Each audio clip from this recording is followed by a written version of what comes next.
Welcome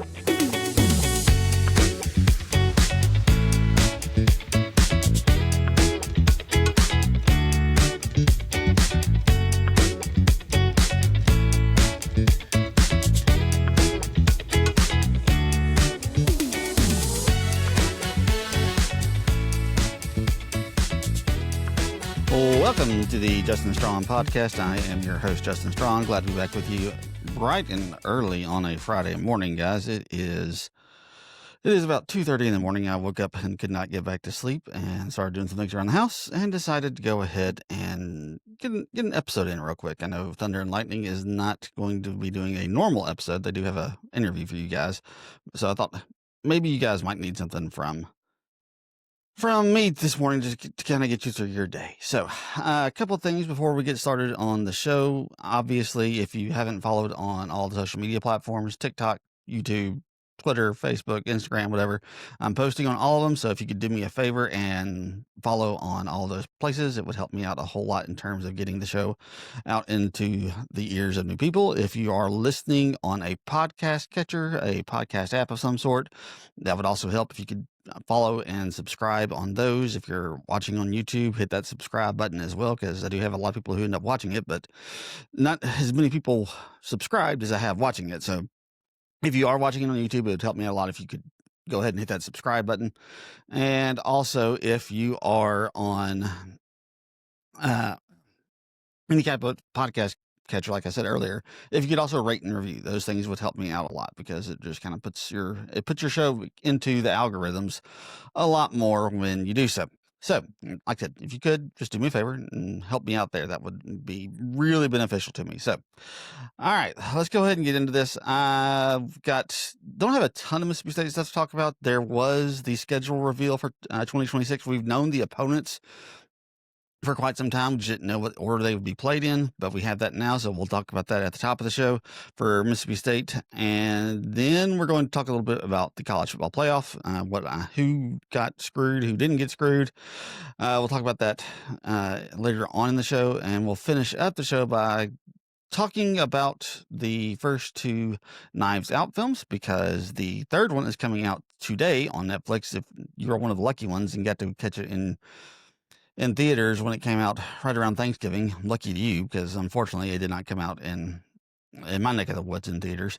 But like I said, it comes out on Netflix. The third one today, I'm really excited about it. So we'll talk about the first two. We'll kind of look back at those two and just kind of give an opinion on it. I got also a trailer for the new Supergirl film. We'll talk about it, and maybe possibly, depending on how much time all this takes, I might go into Percy Jackson and the Olympians. The second season started this week as well. So got a lot to talk about. Let's go ahead and jump right into it. All right, as I said, Mississippi State has gotten their football schedule for 2026.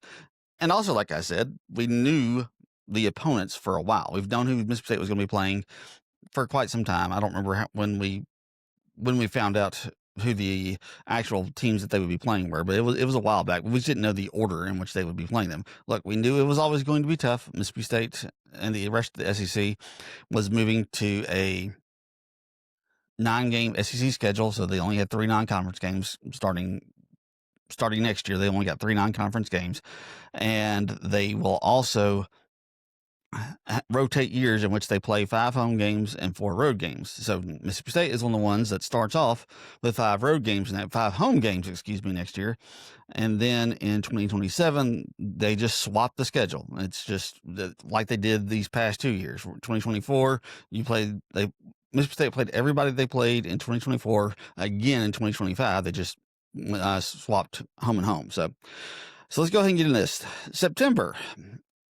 This is probably your easiest month for the Bulldogs. They start with Louisiana Monroe at home, so definitely got to win that one. Then they go to Minnesota, and Minnesota has been a very just kind of mediocre, average team. They don't have ever since their new coach, I can't remember the guy who took over, the row the boat guy. Like I said, I cannot remember his name now that I'm doing this, and doing this at 2:30 in the morning probably has a lot to do with that. But he's like I said, he's done fine at Minnesota. He's like, they will probably never fire him just because at Minnesota, it's if you can, consistently win 6, 7, 8 games a year, they'll put a statue of you, and that's kind of what he's doing. So he's been there for quite a while. Unless he got fired and I just never realized it, but I'm pretty sure he's still there. But they go to Minnesota on September 12th. Look, anytime you have to go on the road to another Power 4 team, it's always going to be a challenge. But that's a game that you can win, and Mississippi State will probably be favored. I'm not 100% positive about that. It's going to be close. I'll be real interested to see what the line is when that game actually gets scheduled and we get to that week. Then they go to South Carolina on September 19th, and they finish the month at home against Missouri. Look, all those games are winnable. If you can improve the defense, if Camario can really take a step forward, Camario Taylor, if he can really take a step forward in the offseason, use these bowl practices they have coming up here in the month of December, and like I said, really make a step forward, make some good additions on the offensive line and the defensive line. You can win all 4 of those games. It won't be easy, don't get me wrong, but those are all 4 winnable games. You need to start off 4-0, just like Mississippi State started off 4-0 in 2025. So they need to repeat that in 2026. Every single game is winnable. South Carolina is probably not going to be that great. Missouri, I don't know. I don't know what they have coming back. I don't know what they're going to end up getting. But South Carolina is the only reason they probably didn't fire their coach is simply because everybody else was firing their coach this year, and they just didn't want to jump into that coaching pool. So, like I said, those are 4 winnable games. You can start off the 2026 year off in the month of September 4-0, and if you can do that, you're going to be in pretty good shape, because after that, it gets a whole lot more difficult. The month of October for Mississippi State is a gauntlet. It's going to be tough. October 3rd, Alabama returns to the schedule, and they come to Starkville. Now, if you didn't know this, the way it works, there are going to be 3 opponents that Mississippi State keeps every single year. That's the way it works for every SEC team going forward. You have 3 opponents that you play every year, and you swap out the other 6. Alabama is one of Mississippi State's permanent opponents. Now, if this were the Nick Saban era, that would be very intimidating. Look, Kalen DeBoer's they've won. They've gone 9-3 and 10-2. Technically, I guess 10-3 now, but obviously the guy can coach. But there's talk about him going to Michigan, so it's not the same Alabama that it was under Nick Saban. They're still going to be really good. They're still going to be really talented, because they will pull some of the best players, and they're going to recruit some of the best players. But it's not as bad as it shouldn't be as bad as it was when Nick Saban was there. But the other 2 constant opponents, Vanderbilt. And look, Vanderbilt is not what they have been. Clark Lee has really turned that team around, but we'll talk more about them when we get to them on the schedule. And obviously, Ole Miss. Ole Miss is the other permanent opponent. But anyway, October 3rd, like I said, October is going to be tough, because you start with Alabama. They're at least coming to Mississippi State this year. Now, October 10th, they have a bye week, which is good, because they could use it after with what they're about to go to. October 17th, they will head to Baton Rouge to take on Lane Kiffin and the LSU Tigers. Now, LSU was not that great this year. How long will it take Lane to get things up and running, and how long will it take him to get things to the standard that he had it at Ole Miss? I don't know. My guess is the first year he's not going to have it running quite as tightly as he did at Ole Miss. I could be wrong about that. It's quite possible that I'm wrong about that.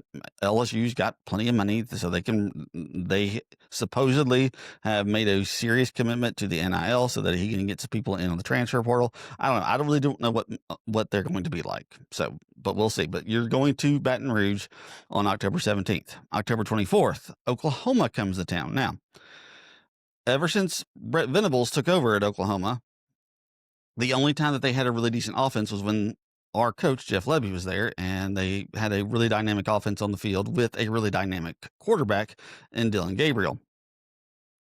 Can they get their offense in line? I don't know. Look, I don't know what to make of this Oklahoma team. I mean, the fact that they're 10-2 in 2025 is just kind of surprising to me. They have a really hard time scoring. I mean, just a really, really hard time scoring, and yet never regardless of how difficult they find that score, they have still won 10 games and are the 8th seed in the playoff. So, look, my guess is they're still going to be really good defensively. When you have a defensive-minded head coach, they're probably going to be very, very good defensively as long as he is there. Offensively, we'll see what they're like next year. A big reason why they have struggled offensively is because John Mateer got hurt. He hasn't been the same since. I don't know if he has any more eligibility. I don't know anything about that. But it's still Oklahoma. They're a blue blood. They've been one of the better programs in college football history. It's not going to be easy when they come to Starkville on October 24th. You finish the month of October with Texas. They head to Austin on October 31st, Halloween night. Like I said, that's 4 blue blood programs that Mississippi State has to deal with in the month of October. So starting with Alabama, then LSU, Oklahoma, and they finish with Texas. Now, November does get a little bit easier. You start with Vanderbilt coming to Starkville. Most of the time, you could normally chalk this one up to a win, but obviously, since Clark Lee has shown up, things have changed. And I'm pretty certain Diego Pavia will be out. I don't think he's going to get like an 8th or 9th year of eligibility or however many years that he has. So they are going to have to find a way to replace him. They do have the number 1 quarterback recruit in the nation coming to them. That they flipped him from Georgia on signing day or right before signing day. So, like I said, they're bringing in a pretty good quarterback, but he will be a freshman. He'll have almost a full year of experience under his belt at that point, and they may try to bring in a transfer just to kind of get through this first year and then turn the reins over to him. I don't know. We'll have to see. But like I said, they're still a good team.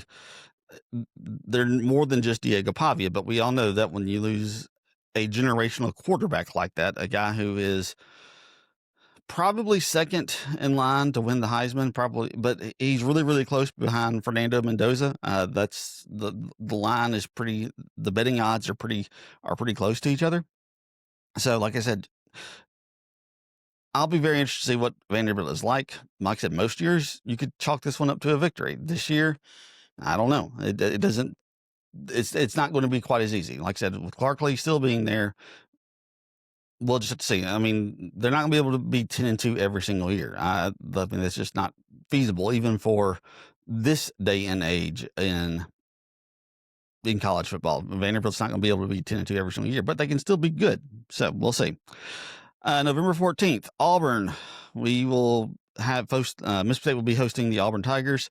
Obviously, big year for them. They will have a new head coach. I really like Alex Golish. I think he's really good.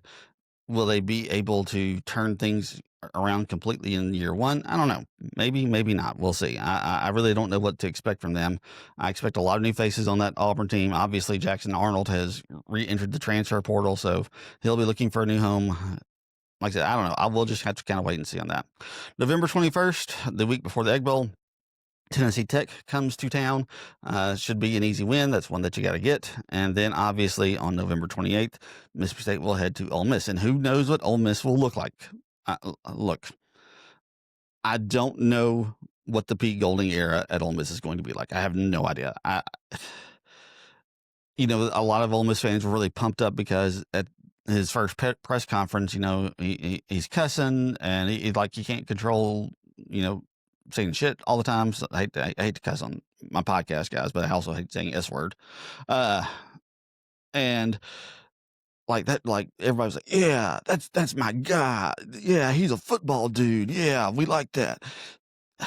Typically, if a first-time head coach is doing things like that, it normally means that they're not ready for the spotlight and it's shining a little bit bright on them. So I don't know. I mean, he could be good. I mean, he's obviously a good recruiter. I think he's a decent defensive coordinator, but I just don't know what to make of. I feel like Ole Miss is going to. I don't think Ole Miss takes like a huge step back like State does. I think they could probably still win 6, 7, 8 games next year, even with Pete Golding at the helm. I think 6 is probably the floor. 9 might be the ceiling for that team. I just don't think they can do quite as much without Lane Kiffin. So, and I know people, I'm sure Ole Miss fans will see this and like get all up in my mentions on TikTok and on Twitter, but it is what it is. So, look, like I said, the schedule, I mean, Mississippi State had a hard schedule last year. It looks hard this year, but that's the thing about college football now. teams that look good now may not look good next year. Teams that look bad this year may look good next year. I don't know. It's just very, very hard to tell. Mississippi State needs to do some work in the transfer portal. They're going to have to get some help for Kamario Taylor. And we also, it looks like Fluff Bothwell is coming back, so that will help as well. So you just got to get those guys some help. You really do. I'm hoping and praying that they can get the help that they need, that they can do some work in the transfer portal. I'm also hoping that with Zach Arnett returning, and we talked about this on Tuesday, the defense should just be better. I mean, I don't know how much additional talent they will have, but they should just at least be better. I'm firmly believe Zach Arnett is a much more competent defensive coordinator than Coleman Hutzler was.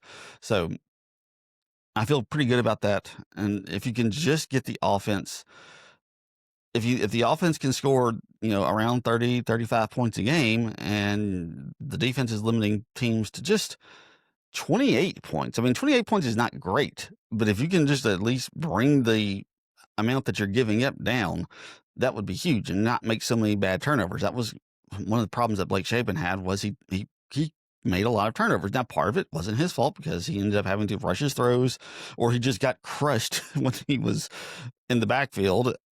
And like I said, those things happen. So I'll be very interested to see what State does next year. All right, let's talk a little bit about the college football playoff. I'll talk a little bit more. I'll do more of a preview for it next week when or the week after next. I don't remember when the first game takes place, but the final college football playoff poll was released the Sunday after all of the championship games, and let's kind of go through it and just talk about if the teams got screwed, if the college football playoff committee got it right for them. So let's go ahead and just kind of go down through that. First and foremost, I want to say this, though. A lot of talk about, obviously, Notre Dame being left out. Let me just say this about anybody, any school that gets left out of the college football playoff with 2 losses or more. You didn't get screwed. You didn't get shafted. Any other 2-loss team or 3-loss team is just fortunate to have made it in. All right, because once you lose with 12 teams, with 12 teams making the playoff, there are going to be 2-loss teams that get in. That's just, there's not going to be 12 1-loss teams. That's just not going to happen. So you're going to have some 2-loss teams in there. And those who get in, they're fortunate.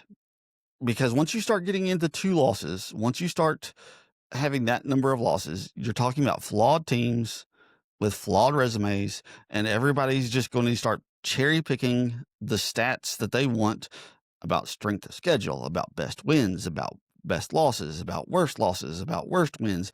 Everybody's going to start cherry picking these things to make their case. And that has definitely been what has happened with Miami, Alabama, and Notre Dame, because it became very, very clear that those were going to be the teams that were up for those last couple of playoff spots. Like I said, those teams, Notre Dame didn't get shafted. I know everybody's has tried to say that Notre Dame got shafted. No, they didn't. They're just not as fortunate as Alabama and Miami were to make it in. Like I said, once you get the 2 losses, it's on you. A lot of it is on you. You lost games, and if you hadn't lost those games, then you would be in. Now, next year, when they get to 16, my guess is there will probably be at least 1 or 2 3-loss teams that get in. And we can then push this back to, if you have 3 losses and you get in, you're fortunate. And because most likely all the 2-loss teams will just make it in at that point. So like I said, let's just go ahead and go through this. Indiana, 13-0, number 1 overall seed in the college football playoff. Obviously, they're huge winners. They have won 13 games in a row. Just incredible stuff by Kurt Cignetti. I'll be real honest with you. I wish Mississippi State had gone after this guy. I know a lot of people were, when Mississippi State was getting ready to hire Jeff Lebby, people talked about Kurt Cignetti because he was the James Madison coach the same year that we hired Jeff Lebby, and everybody was talking about, well, we don't want a group of 5 guy. No, look what the guy has done. He's just an incredible college football coach, and Mississippi State could have hired him. They easily could have hired him. And I know a lot of people might hear that because you're talking about the number one team, the coach of the number one team in the country. How could Mississippi State hire him? Because Indiana is historically worse than Mississippi State. They are. They are have the second lowest winning percentage of all FBS teams. Mississippi State easily, if Indiana hired that guy, Mississippi State could have hired that guy. It could have happened. Now, Indiana, one of the reasons why I think you want to go to Indiana is because they made a commitment to him. They were going to get a lot of his best players from that James Madison team. They were going to fill in the roster, and they were going to commit to NIL, and that's one of the reasons why they have done so well. So, like I said, he's just a great coach. He's the entire state of Indiana has bought in, and it's just really, really impressive what he's done. So, number 2, Ohio State, huge for them because they didn't drop. I was really shocked that they did not drop down to number 4. And the reason why I say that is because ever since the college football playoff thing has started, ever since they started it way back in 2014, one of the biggest talking points, one of the things that they said they value so much is conference championships. And yes, I know they only lost by 3 to Indiana in the Big Ten championship game, but there are 2 teams behind them that have conference championships on their resume. And like I said, they have always talked so much. Conference championships mean a lot to us. The first year of the college football playoff back last year, they valued them so much, they gave the top 4 conference champions buys into the second round of the playoff. And that's the reason why Arizona State and Boise State, who were lower down in the rankings, that's the reason they ended up going to the second round, is because they were conference champions. Like I said, I'm really, really surprised that they didn't drop them all the way down to they didn't drop them all the way down to 4. Georgia, obviously, they're in great shape. They're number 3. They are. I think they're the best team in it. When they are playing like they are capable of, I don't know who can beat them. I don't see that being the case.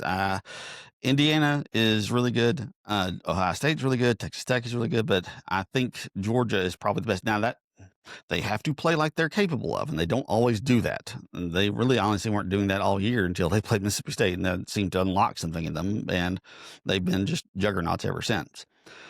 Texas Tech, I love this Texas Tech team. I love this Texas Tech team. I think they are just so much fun to watch. They just destroy people early and then just kind of coast the rest of the game. They're really fun to watch. I haven't gotten to watch a lot of them, but when I have, they're just a magnificent team to watch. I've really enjoyed watching them play. Huge for them to be number 4, to get that bye. The problem they have, though, is they will probably start off against Oregon, the number 5 team. And this was big for Oregon and really for the number 6 team as well, Ole Miss. Because Duke ends up winning the ACC championship at 8-5, they were never going to make the college football playoff. They weren't going to get ranked. But because Duke ends up winning the ACC championship, that pushes Tulane up to the number 11 seed, and it brings James Madison in as the number 12 seed. Oregon and Ole Miss are going to basically have warm-up weeks before their first game. And it's huge for Oregon because they can kind of, dust the rust off. But it's really huge for Ole Miss because Pete Golding's, look, if Virginia had won, it would have been a more difficult game, but I don't think even Virginia would have been good enough to put up too big of a challenge for Ole Miss. What really would have helped, what would have been really enough of a challenge is if SMU hadn't crapped the bed in their final game, and it had been SMU against Virginia, and I think SMU probably could have given Ole Miss a challenge. But playing Tulane, a team they beat 45-10 on the road, if I'm not mistaken, I'm pretty certain they played that game at Tulane. They should win this one. That maybe if it might be a little bit closer, but this is going to be an easy game for Pete Golding in his first game in the college football playoff as the Ole Miss head coach. They were very, very fortunate that things broke the way they did. Very, very fortunate. Texas A&M, they dropped all the way to 7 after they lost to number 3 Texas. I'm a little surprised they fell that far, but when you look at their schedule, it's not that surprising. Their best win of the year is easily Notre Dame. You look at their conference slate, every single team they played, except for the final game of the year, the first 7 games they played against Texas A&M played, all 7 games were against teams in the bottom half of the SEC. And I talked about this not too long ago. Conferences are just too big because if you can end up playing a team, if your team's schedule ends up like Texas A&M's was, where you end up playing 7 of the 8 teams, the bottom half of the SEC, something's wrong with that. Now, people say, well, yeah, the better teams win, and they're going to send the bad teams to the bottom. When you had 12 conference teams, you played 8 of the 11 that were available to you. You had to play just about everybody. You weren't going to avoid bad. You might avoid some good teams, but that wasn't always going to be the case. You weren't going to play nothing but bad teams. And that's what Texas A&M did this year. And look, Mississippi State's one of them. They went 5-7. But like I said, I don't know what to make of this Texas A&M team. They will start off, with Miami. And Miami, they're not consistent either. So I don't know. We'll see. Oklahoma, to me, is the biggest winner in this. The fact they're going to get a home game, and Oklahoma is 1999 Mississippi State. They can't score. I don't know how they score. They just find ways to do it at some point. But their defense just absolutely slaughters people, and that's the reason why they are the number 8 team. I mean, a lot of people thought this team was going to be 6-6 because they just couldn't score, and they just still found ways to win. It's really surprising that this team has done what they've done. They're just monsters defensively. They get just enough done on offense to win games. And this is going to be an interesting matchup. Oklahoma against Alabama. Obviously, Oklahoma beat Alabama in Tuscaloosa earlier this year. Can they do that again? I don't know. I mean, I think Alabama is the better team in terms of talent. But if you can't score on them, it's hard to win. So I don't know. We'll just have to kind of wait and see on that one. Miami, obviously, to me, Miami was the biggest winner of this. The reason why I say that is because when Duke won the SEC championship, it could have easily locked the ACC out of the college football playoff. And I think the reason why the college football playoff committee doesn't move Alabama down after they lose to Georgia is because if they had moved them down, then there's separation between Miami and Notre Dame at that point. And they wouldn't have had to have swapped Notre Dame out with Miami at that point. And they had to get an ACC team in. They weren't going to leave the ACC out.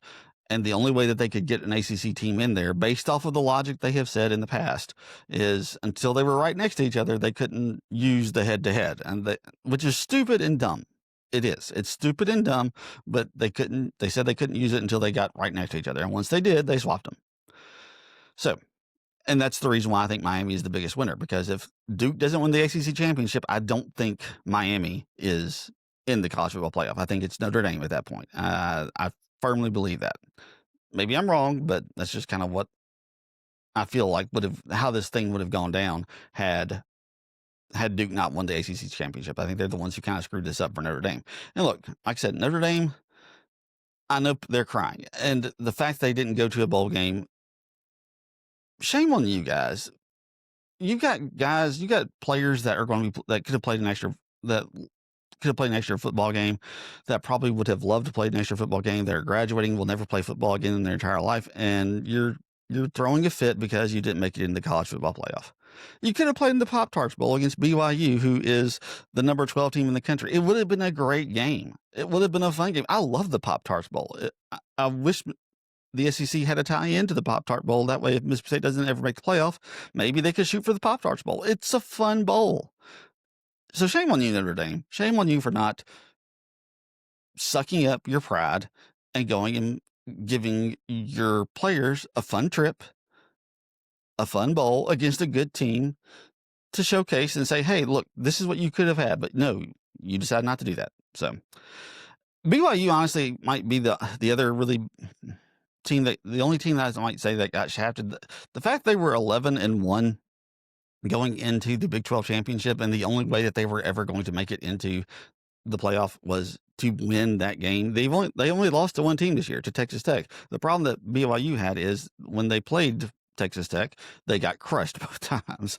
So I don't know. Like I said, I feel bad for BYU because of that.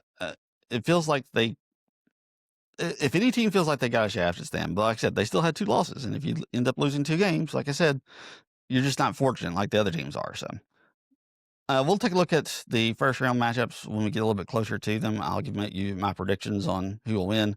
But for now, like I said, I think for the most part they got it right. I really do. I think that the committee did a pretty good job. Here's the deal, though. I hear people talk about, well, they had made a precedent with this. They made a precedent with that. Guys, we are not talking about constitutional law. We are talking about the College Football Playoff Committee. They're not going to have precedents. They're just going to go by their guts. They're going to go by their feelings. They're going to go by what they see week in and week out. They are not setting precedents with what they did. If they were setting precedents, like I said, Ohio State would have dropped further than from 1 to 4, because when Georgia lost to Alabama a couple of years ago, they went from either the number 1 or the number 2 team in the country all the way down to number 5, and they fell out of the college football playoff. They aren't setting precedents. Like I said, this is not constitutional law. You have precedents when you're talking about court cases and things like that. You don't have precedents when you're talking about ranking college football teams. It just doesn't. Go look at any AP poll and look at how people vote. You can look this stuff up if you didn't know that. The way people vote makes no sense. If you're looking for precedents and how if they did this thing one week, they have to do it another week. No, they don't. It's not the way it works. So we need to stop talking about how if they did it this week, they have to do the same next week. No, they don't. That's not the way college football rankings works. There's not a whole lot of logic to it. There's some, not a lot. So, all right, let's talk about Knives Out. Let's get on to the entertainment section of the podcast. Let's talk about Knives Out. The first 2, like I said, the third one comes out today. Wake Up Dead Man. Really excited about it. Daniel Craig returns as Benoit Blanc. I'm not sure who all is in the newest one. I've tried my best not to look at too much in terms of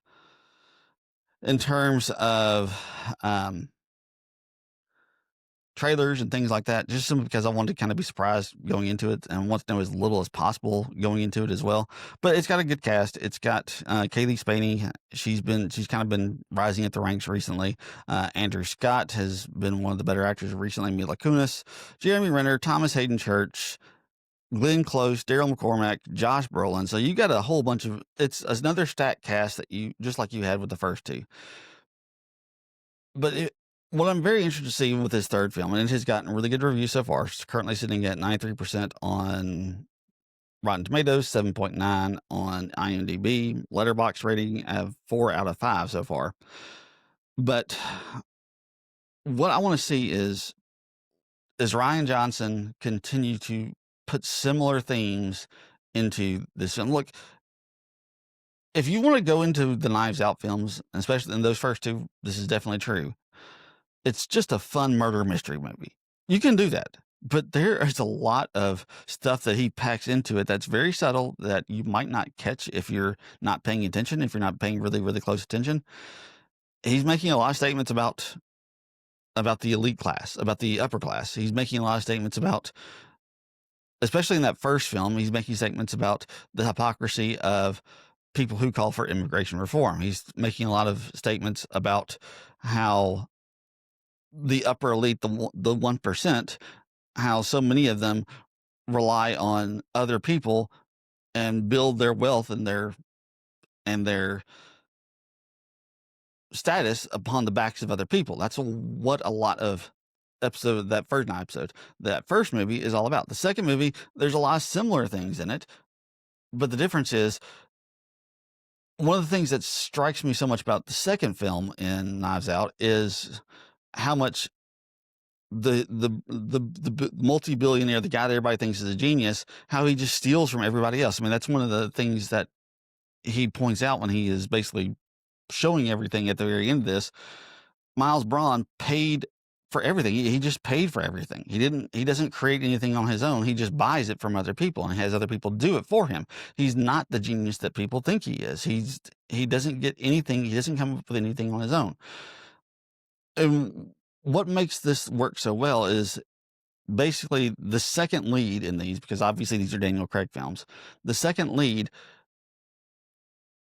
is always, at least these, I don't know who's going to be this. I don't know who's going to be the second lead in this third film, but in the first one, Ana de Armas. This was the first time I'd seen Ana de Armas. I thought she was I thought she was, obviously when I saw her, I was like, oh, that's an attractive young woman. But they do a really good job of downplaying just how beautiful it is. If you've seen Ana de Armas, you know she's just stunningly gorgeous. But they play down that part of her so much so that you're not distracted by it. And you can kind of see why people, because if they were trying to play up her beauty like she actually is, then there's no way that these people in the first film just completely take her for granted. They just don't. But that's one of the things I love about that first film. She's kind of there unwittingly as Daniel Craig's sidekick, even though she doesn't want to be, and she's doing her best to not let him know what's going on and to be something that she's not. And that's what I love about that first film. That first film was just so very good, and the second one's good too, but it's not quite as good as the first one. But that first film, Ana de Armas's character, and by the fact that they put that twist on her that she can't lie, and if she does, she throws up every single time, it makes her basically having to cover all this stuff up without having to tell a lie just that much more difficult. She's trying to play the games that everybody else is playing in the film. Everybody else is playing at what they do. Jamie Lee Curtis's character, the daughter of, what's his name? I can't remember the guy who was the billionaire. The guy, she's basically playing at being, a business person, but she got her start because her father made her a massive loan. Her husband, is so critical of illegal immigrants coming in and taking things and not doing things the right way, and all he's doing is mooching off of his wife. You've got instances. You've got the other son who runs the publishing company. He desperately wants to cash in on his father's work by having movie deals, and his father doesn't want to have movie deals made. And like I said, everybody's just trying to mooch off of somebody else while all thinking that they are incredibly and highly successful. So like I said, there's more to these films than just simply being fun films. And they're incredibly fun films, but there's a lot more to it. Kind of the same thing. Monet is the second lead in the second film, and she just gives an incredible performance as playing twins throughout the course of that film for the most part. And like I said, it's just a really interesting film. I love them. Like I said, if you just want just a fun murder mystery, those films are those. But there's more to them than just simply being those things. So like I said, really enjoyed. I'm really excited about watching the third one today. And I will talk more about what I thought of it when we come to the podcast next week.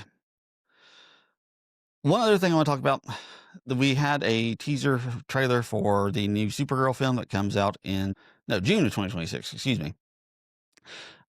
I was really impressed by this. I don't know if this film is going to be as good as Superman. I don't know if it's going to be worse than Superman. I don't know if it's going to be better than Superman. I have no idea. But I really feel like it could be more interesting from a storytelling perspective than Superman. I love Superman. I think the character of Superman is wonderful. I think it's, this ideal person that we all want to strive to be and can look up to and admire. I love that. I think that's great. However, it can be somewhat of a boring story to tell. And I think that's one of the things that made James Gunn's Superman so compelling is the story was interesting. And it's not always easy to make a Superman story interesting. The Supergirl story that they are getting ready to tell is one of the more interesting stories in DC Comics. Basically, it's Supergirl dealing with the grief and the trauma of having watched her home blow up because she was like a young woman when this took place. Like, I think she was like 12 or 13 when Krypton is destroyed. So she witnesses it. Unlike Clark, who was a baby and got sent off by his parents to Earth at that point.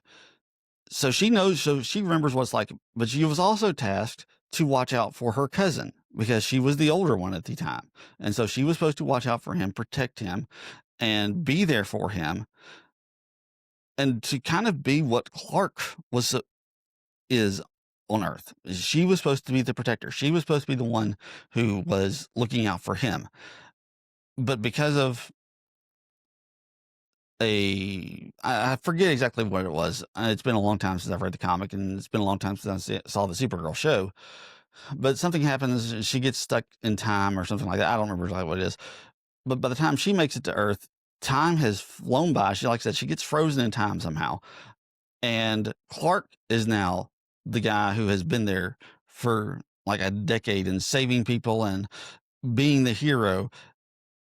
And so not only does she have to watch her planet get destroyed, she doesn't even get to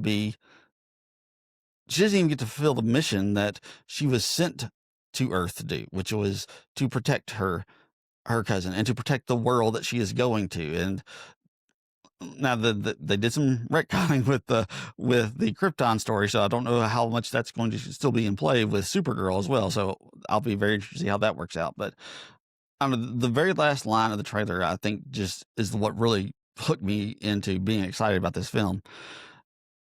And she's talking to somebody, and she says, and somebody asks her, what's the difference between you and Superman? She says, he sees the best in everybody. I see the truth.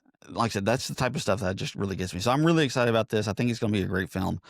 I loved what James Gunn did with the Superman character in his first outing in charge of the DCU. Very interested to see what he can do with this going forward. So, all right, guys, I tell you what, I want to save my Percy Jackson thoughts for later. We've been going for about 40 minutes now, so I'll save those for later. Hope and pray that you have a great weekend. We're getting closer and closer to the Christmas season coming to an end with Christmas. Hope that you are having a wonderful Christmas season. But until next time, we'll talk to you then.